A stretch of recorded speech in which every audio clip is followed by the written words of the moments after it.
Welcome to The Nexus Point, a podcast for next-gen accounting firms. Here's your host, Jeff Bruskin. Welcome to episode 3 of the Nexus Point podcast, the intersection of everything public accounting. I'm your host, Jeff Bruskin, and with me today is Mr. Scott Fleszar. Am I saying your last name right, Scott? You are. Okay, welcome to our Good program. job. Thanks for being here.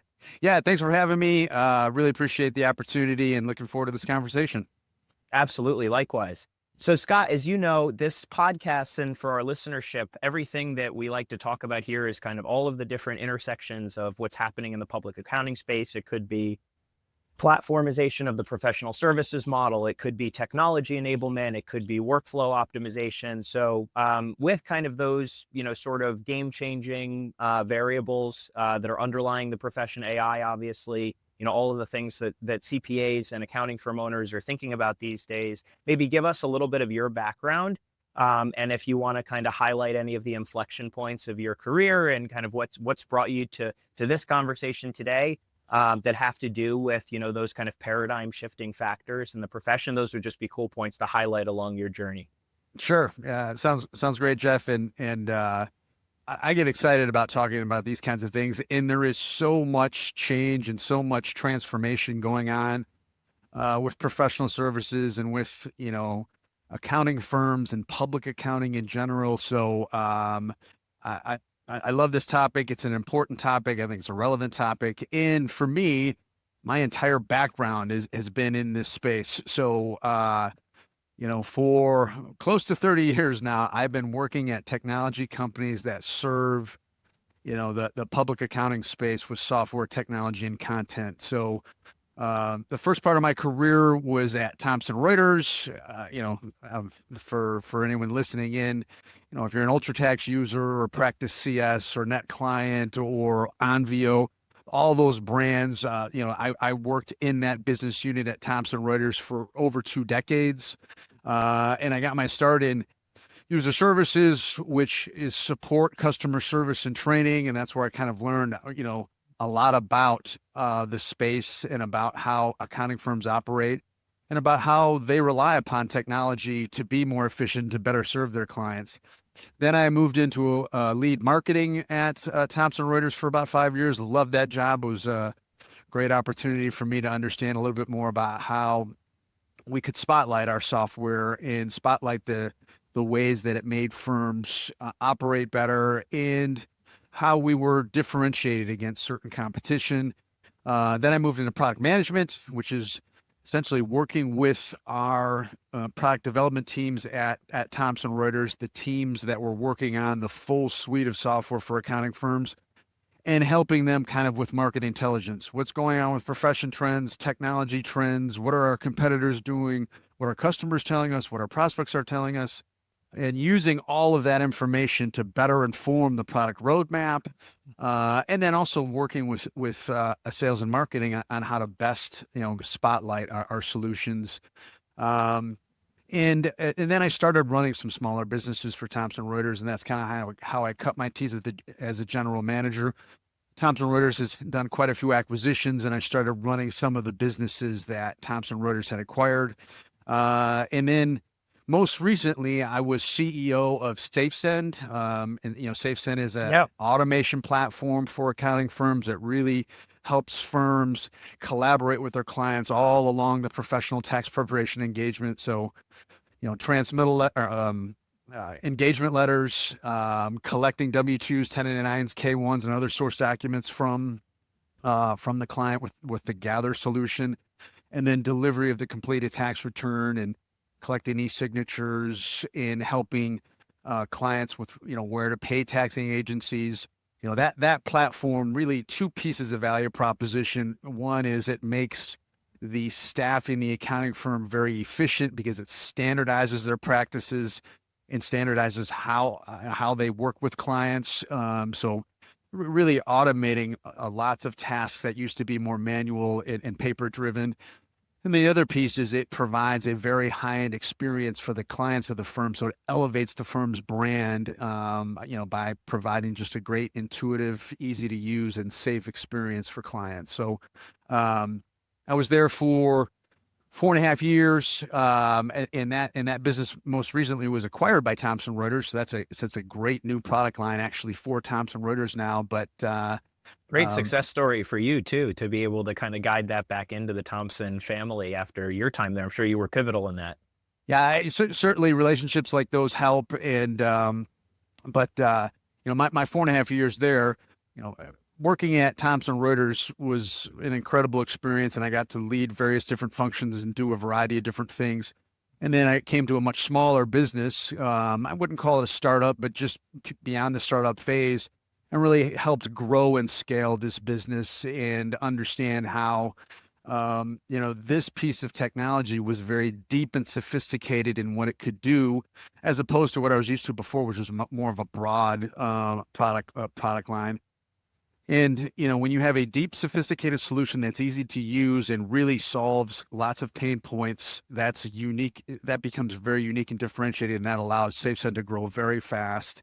And just a great run there. The experience of, running a business as CEO and really developing the strategy and then aligning the whole organization on how to execute. I loved every moment of that, and loved building the team there, building the culture. And now I'm quite happy that it's going to continue its success as part of the Thomson Reuters product line. So that's kind of my background, just working with firms over the years on their needs from a technology standpoint, understanding what their pain points are so that we could develop solutions to solve their pain points, and just really coming up with new ways that technology can solve real world problems for accounting firms. Really interesting. What do you think is like, are there any inflection points along your journey, either your time with Thomson or your time with SafeSend, where you were identifying some kind of force multiplication trend that was emerging in the space, something which maybe now is like a standard part of what accounting firms consider to be like part of running a modern firm, but at the point at which you were in the process of developing it and helping it come to market, that it was something that was super nuanced in like that quarter or that year? I mean, I would say a couple of things, and this goes way back to, I'll say, the 2000s, early 2000s, just the importance of an integrated suite of software for accounting firms, which is, commonplace today. But at the time, Thomson Reuters was pioneering this. It was, you key data in one time, and that's going to flow through bookkeeping, through the tax return, to client-facing pieces. Yeah. And that was where Thomson Reuters and the CS Professional Suite really developed a strong brand, was a tightly integrated suite of software to make firms very efficient instead of disparate, siloed Right. solutions, which again, I think today that's commonplace, but back then it was kind of Star Trek and new and cool. And then I would say most recently, just the importance of client experience, client of the firm.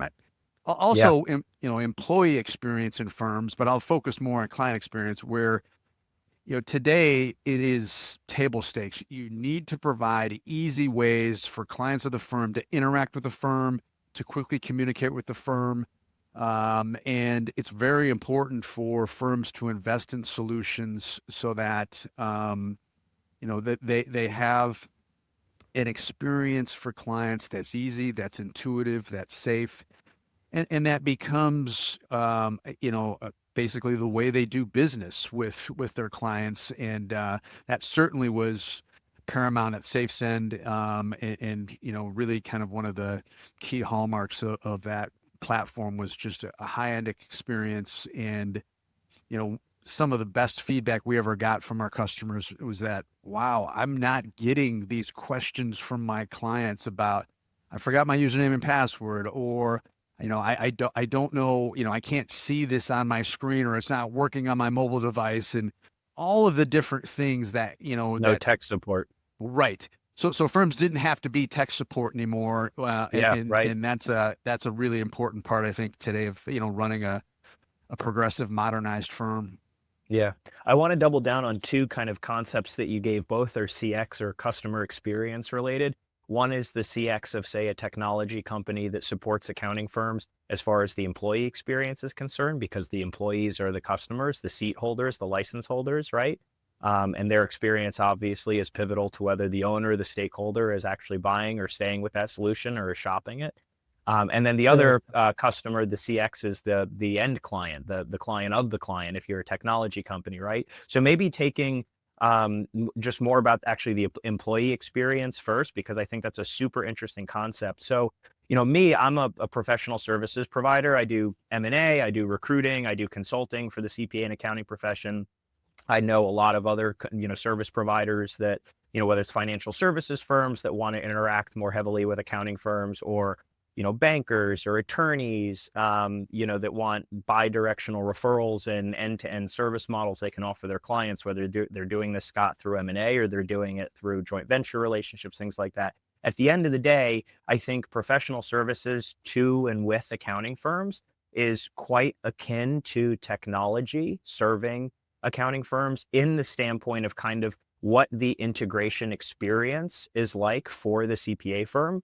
Right, because it's all about adoption. It's all about how easy is it to learn it, to interact with it, to use it effectively. And that could be true whether it's a consulting solution, service oriented, or whether it's a technology product. What's the adoption ease?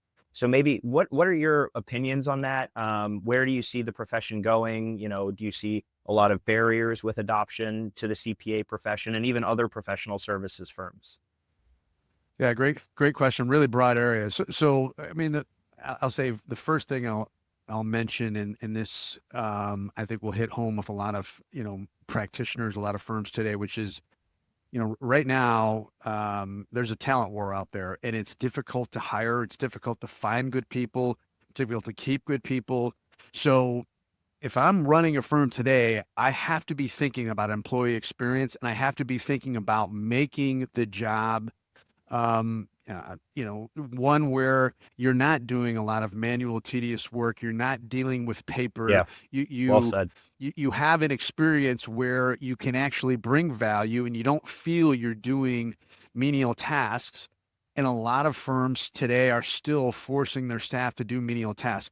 So if you're out there trying to recruit talent into your firm, you should be able to spotlight. We've invested in technology tools, and we've invested in our people such that we have made the job where you're going to come in and be able to provide, move the needle, make an impact, and provide value, and not do heavy lifting and menial work.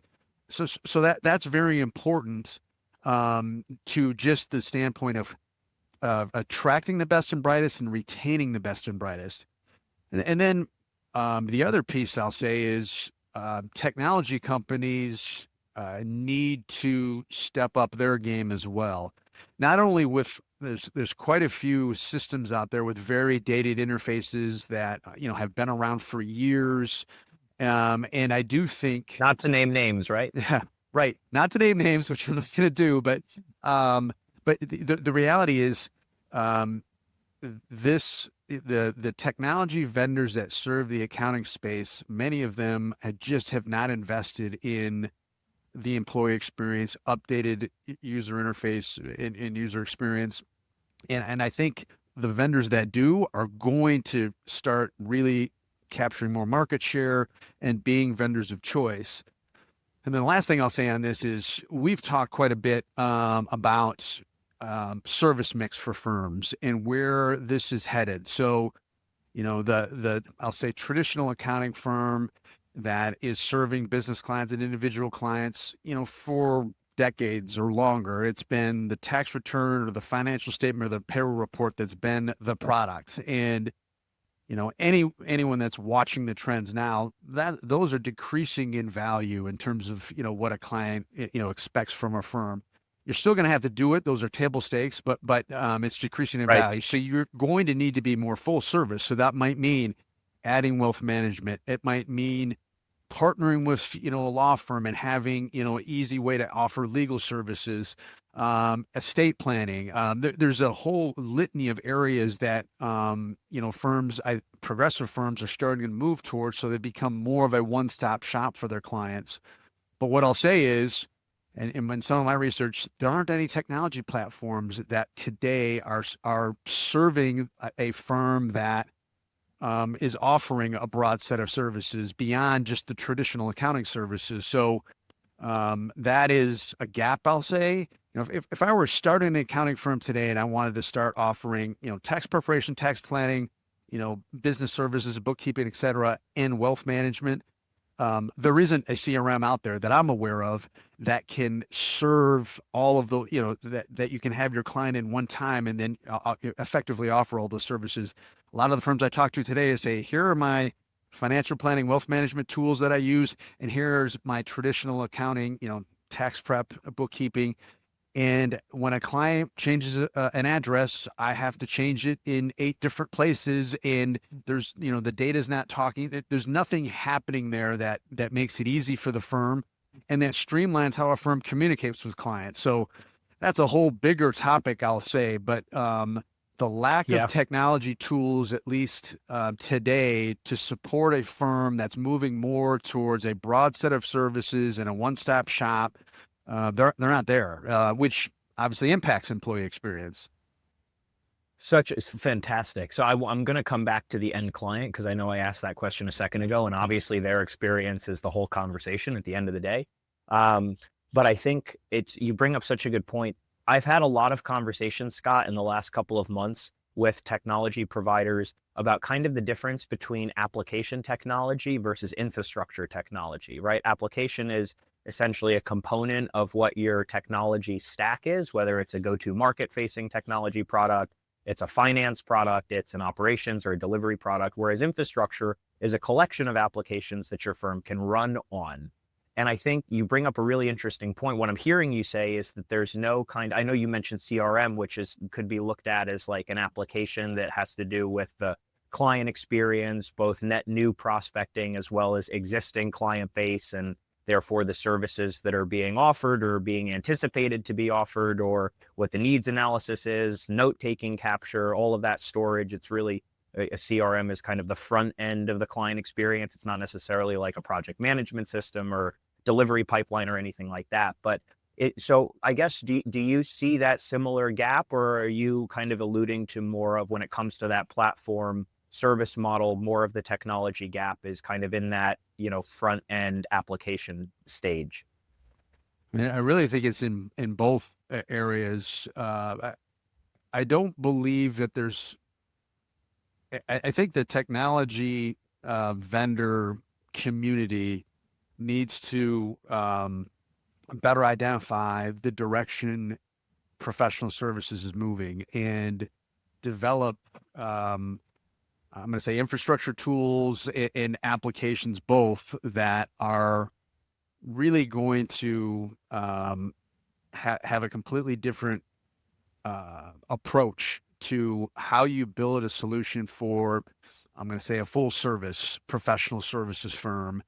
And today I think it's mainly a cobbled together, set of solutions, cobbled together tech stack that the more progressive firms that already have gone down this path are offering. And I think that's both for the infrastructure as well as the applications. Now, the applications themselves, you're going to have your tax preparation system. You're going to have other, Right. I'll say, compliance systems. I think those will, QuickBooks, Yeah. Xero. but there does need to be data feeds from those, and there needs to be, hopefully at some point, a single system of record, so that if I pull up, if I'm getting ready for a call with a client, I can pull up a dashboard and I can understand everything we're doing with this client across all the service lines in the practice. And that doesn't exist today. So you're going to be probably spending 20 minutes before that call, going into this system, going into this system, and going into this system to have a better, a clearer picture, better overall picture of what's going on with that client. Yeah, I think it's fascinating. Awesome.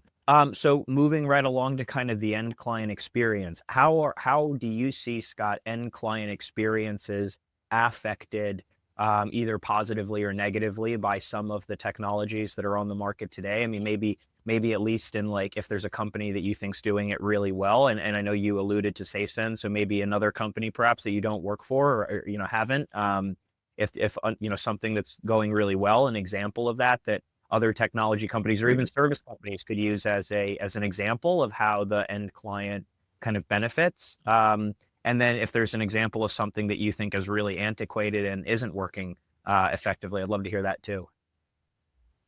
Yeah, I mean, I think it's easier to go to what's not working. Sure. Yeah. Yeah. The pain that I hear from firms about the client-facing tools, first of all, there's too many of them. So, okay, I've got, a client portal for delivering the tax return. I use DocuSign to collect e-signatures. I use a different tool for file exchange, and collecting source documents.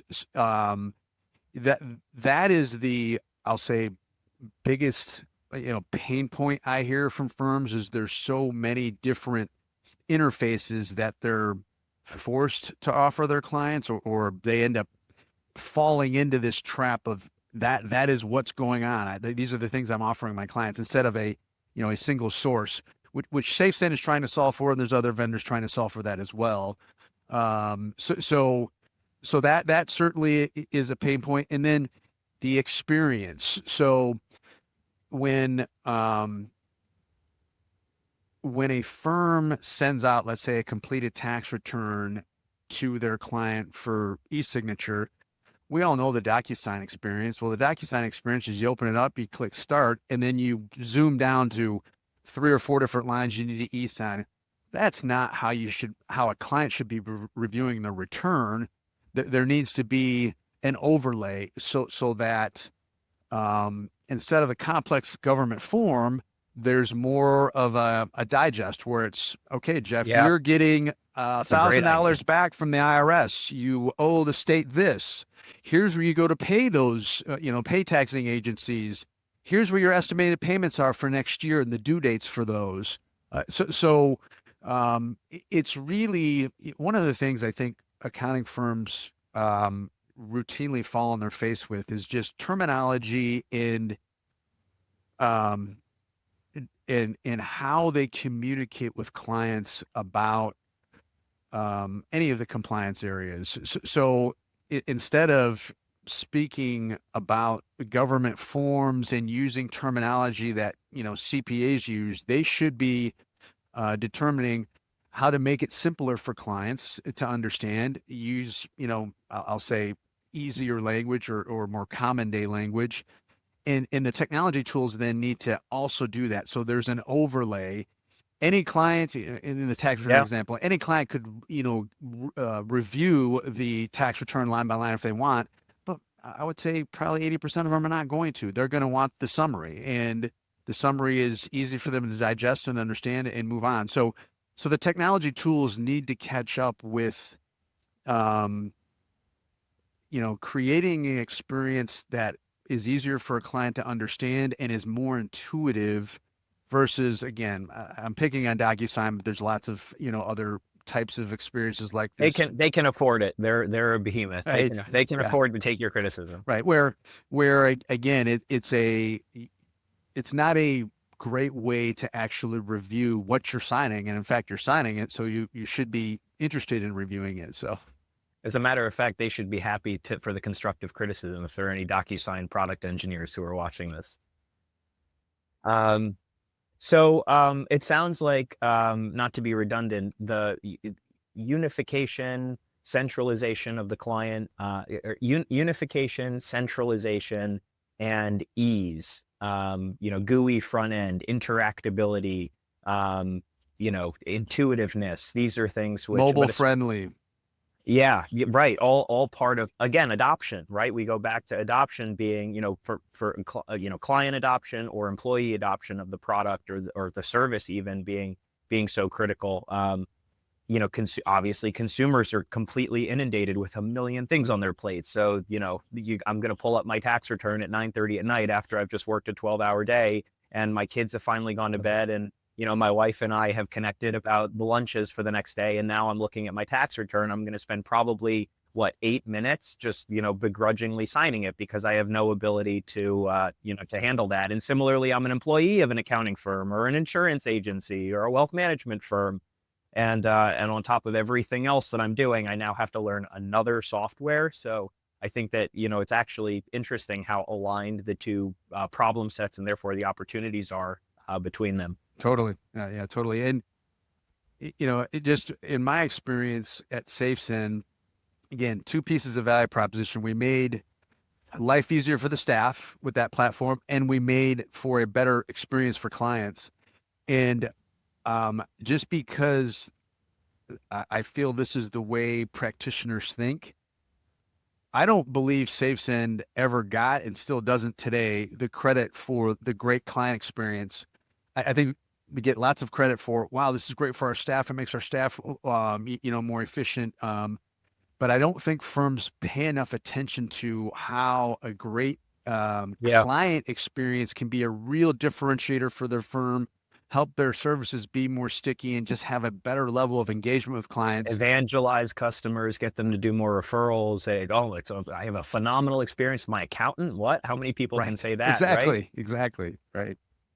I want to run by you, switching gears a little bit, Scott. There's a situation that I've encountered recently, which I think is a really fascinating kind of case study of this maybe a new environment, a new ecosystem of opportunity that exists. It has to do with the M&A space, which I know you have obviously experience in, having facilitated a pretty significant exit. By the way, and if you're not comfortable with it, it's perfectly fine. Are you comfortable sharing what the revenue growth was at SafeSend during your tenure there? It was 8x over 4.5 years. So Wow, yeah, that's top line.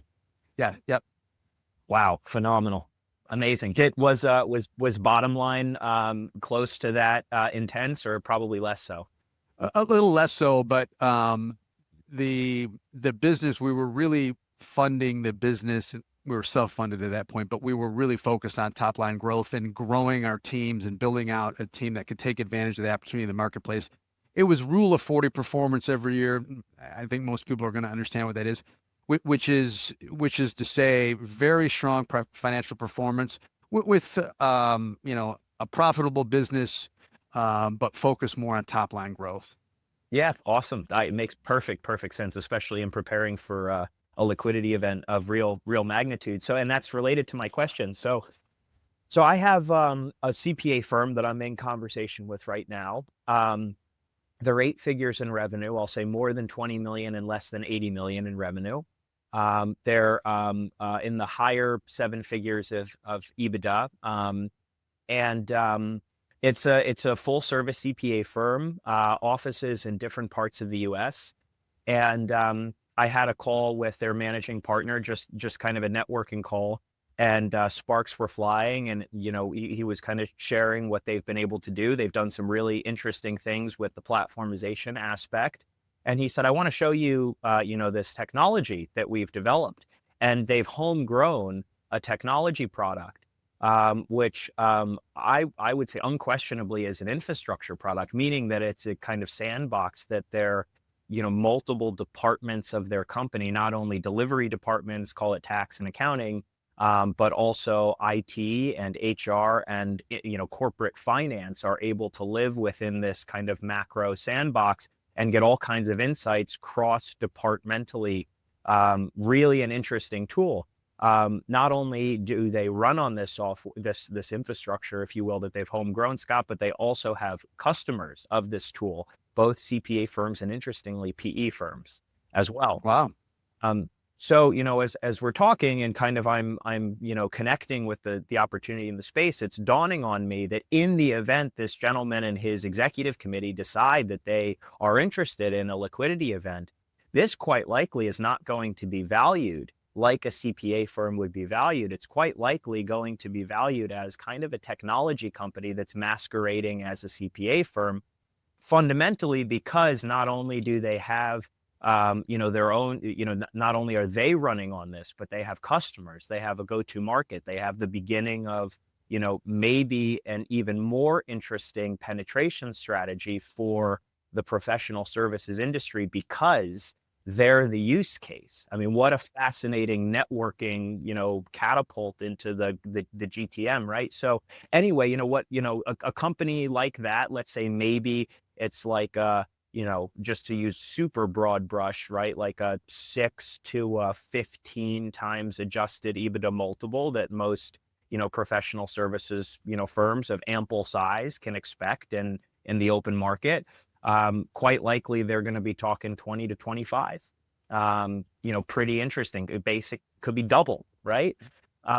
So it kind of produced this idea that I had, well, isn't this interesting? How many CPA firms, for example, or insurance agencies or property management companies or wealth management firms have, a sort of an environment where a technology tool could be incubated inside of their environment, and a tech company per se could be born with a silver spoon in their mouth, inside of this environment, have a list of prospective customers that could be disseminated through if in fact the clients or the industry partners of that professional services firm could evangelize them. So it's a totally pie in the sky idea. It has no legs at all. It's just a pattern recognition thing. But I'm curious, you, from your technology experience, your liquidity event, success in the tech space, do you think that this idea holds water? Absolutely. And for that particular firm that you're talking to, I mean, I would, in the process of finding, determining the right enterprise value for this firm, I would almost, value the actual accounting firm and the services they provide their clients, separately value the, I'll say technology business, because generally speaking, the technology business is going to drive higher multiples than the accounting firm, although accounting firms are getting good multiples, if they're, got the right Well client run. mix service. Yeah. Yeah. But yeah, there's a number of large firms I've talked to. They have their own development teams, and they are actively doing a few things, tying together their systems they have in the firm via API and robotic process automation and other tools. They're building their own technology, and they're also doing things. The term has been single pane of glass, I've heard, trying to build a single pane of glass for their staff. So there's, one place they go to access everything they need, which just sounds like what this application is, but then also a single pane of glass for clients. Again, Yeah, right. One place for them to go. So I think there's a number of firms that they all tend to be larger firms that have said, we're going to solve some of this ourselves. And I think there's tremendous value when they can do it right for, just improving performance of their firm. But then there's, potentially significant value in what that technology tool, that technology asset might bring on the open market, either because you want to start developing a software business where you're licensing, the software and selling it to the open Right. market, or you bring on a financial partner, to, I'll say run a software business, because in this particular, case, I do think they might actually drive a higher total valuation by splitting those two, saying, okay, the accounting firm is worth X, and the technology firm is worth Y, and maybe selling them at different times or bringing on a financial sponsor at different times. So I think they have lots of flexibility and lots of value there, and potentially something that, a technology business can typically grow and scale a lot faster than a professional services business. So they might have real opportunity there. So, Excuse me. Yeah, it's such an interesting analysis, and I follow it. I'm fascinated with this idea of, and it kind of mirrors the dialogue we've had so far, as far as thinking about employees and then thinking about customers. Similarly, thinking about professional services firms and then thinking about their customers. And I just one example, I have a buyer right now that I'm working with, which is an Asian technology company. It's listed on an Asian exchange, public company, and they're interested in buying CPA firms in the United States because their desire is to roll out their vision is to, build up and successfully scale the CPA firm roll up. But then in the midterm, to be able to deploy their technology solution into the U.S. market by serving the clients of their portco with their suite of solutions. And I think it's such an interesting go-to-market strategy, and something I would imagine as a CEO in a modern technology environment serving the professional services space. How much focus do you have? How important do you think it is for go-to-market processes for technology companies to consider not only their customers, but the customers of their customers as a deployable monetization stream potentially, right? If it's B2B2B, right? For the tech company itself. Yeah, no, absolutely. I mean, there's quite a bit of, the PE investment has been huge in the technology space forever, and now it's very big also in the accounting firm space. And they're always looking for that ecosystem where can you develop a system that, has a primary customer, but then can also serve customers, and then potentially even network off of that, vendors, contractors, other let's say ecosystems that the product might touch. So yeah, that's where you can potentially have really exponential growth. It becomes very much a product strategy, exercise to understand where are we going to be able to move the needle. Do we have enough differentiation, and we have a great product for our, what we do as our core competency for our main customer, and then how do we expand off of that? But there's opportunity there. Private equity and other investors are always looking for those opportunities because it can really exponentially grow the size of your market. It can exponentially grow the way revenue can be generated, because a lot of these things, whether it's payments or other services that are not difficult to stand up, it can be very, very lucrative. And we haven't really touched on it much, but the private equity investment that's happening in the public accounting space is certainly Right. something to be aware of, and huge, and also just a nod both to the technology. I think private equity firms have said we can invest in accounting firms and then really help them with best practices, with technology tools, with pricing and packaging for how they serve clients, and just really help them grow and scale their business. Capacity planning. Yeah, yeah, All of it. And I think as we watch this unfold, it's going to be interesting to see how that might expand beyond, okay, these firms today, again, are more traditional accounting firms. How much is private equity going to be involved with saying you really need to expand your service offering, and you need to become, more full service, where you're, again, you might add wealth management, you might add estate planning, you might add, legal services, even insurance. And I think as more outside investment comes into the CPA firm vertical and just professional services in general, I think we're just going to see this convergence trend continue. Yeah, it's so interesting. I think, I wonder if there is, like, obviously you're more of a technology expert than you are a services expert, but the technology you provide serves the services industry. So I'm curious, do you think that there's a similar sort of dissemination strategy that's available if we think about go-to-market, future-looking approaches for professional services firms? Do you think there are ways that professional services firms can serve the clients of their clients, if in a B2B2B capacity, and possibly use technology enablement in order to do it? Or are we still too many cycles away from thinking about how to do that sort of thing at scale? My knee-jerk reaction is more the latter. I certainly think there's opportunities there. I mean, one of the things that's happening, I'm sure you've seen it, is just more emphasis, especially with smaller firms, on niches. We serve dentist office. We serve veterinarian offices. And to me, first of all, that can be very lucrative and you can be very good at it. And that probably does open the door for, okay, what other ways can we serve that ecosystem? We have expertise about, if we talk, veterinarian offices, we have expertise about, vets, and there might be other ways to expand into doing business into that ecosystem.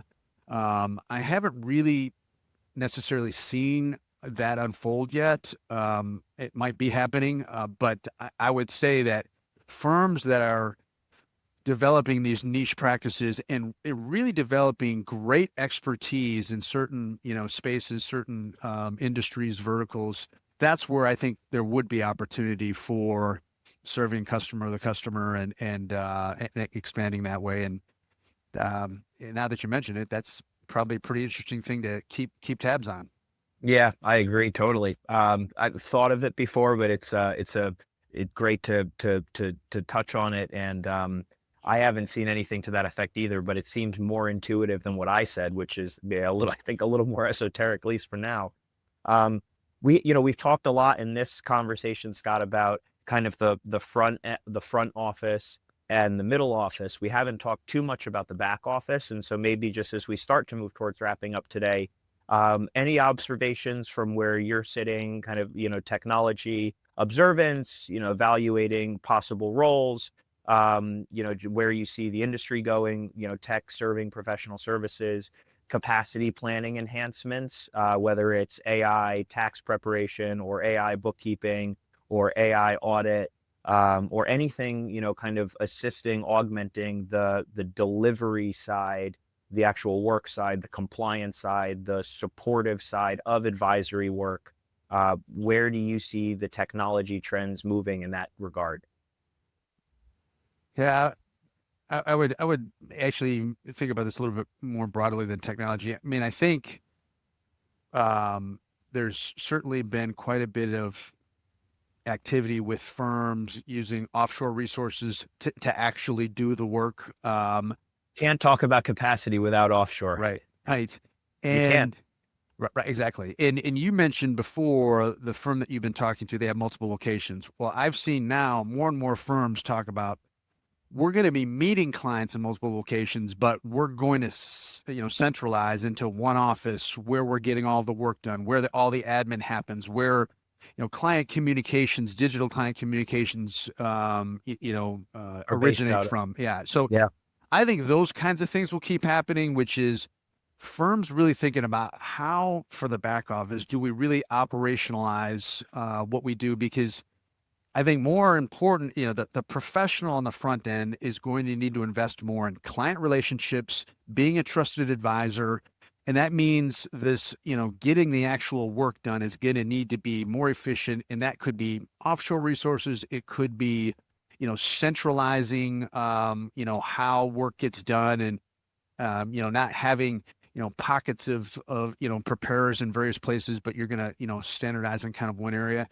And then I also think, and I think that's kind of more the people operation side, but on the technology side, I think AI is going to have a huge impact. And a lot of the practitioners I talk to today that are very good at just kind of, reading the tea leaves and predicting the future, they really feel, whether it's bookkeeping work, tax preparation work, that within 5 years, this is going to be very automated. And again, that will mean, that'll have various impacts. One would be, especially for a progressive firm, they're going to have that much more time to have, a high level of engagement with clients and cultivate relationships with, their most lucrative clients.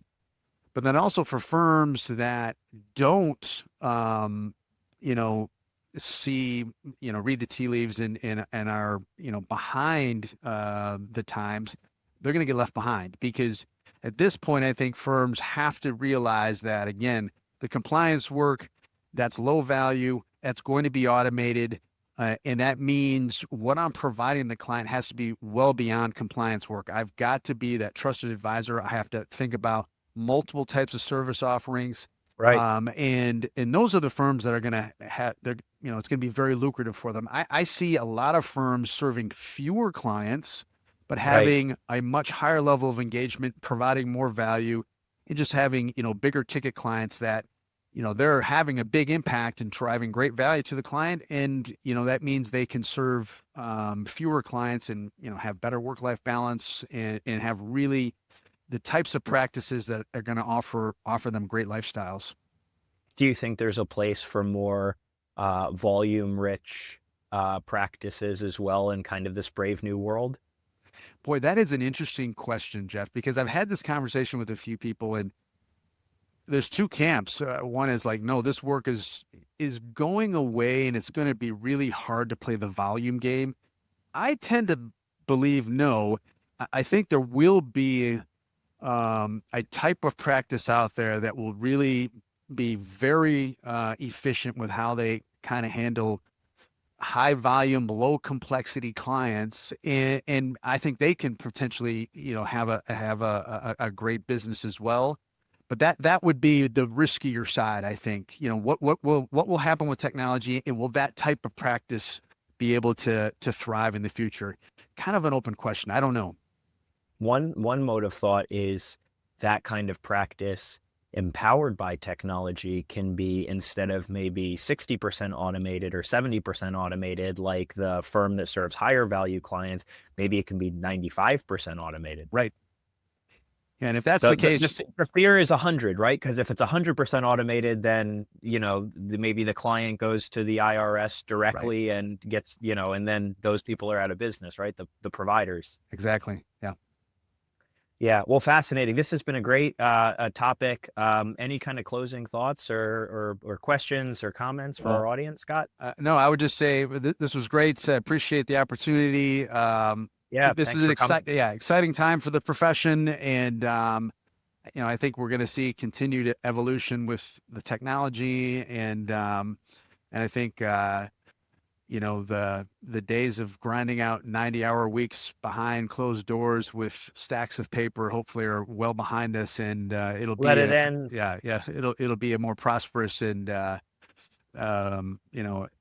a great situation where firms can provide real impact for their clients and really enjoy doing that. So cool, man. Well, thanks for coming in, and we'll welcome the audience to follow you on LinkedIn and watch what happens and stay up to date on, I think you're a great anchor point for the tech in the space and what it's doing.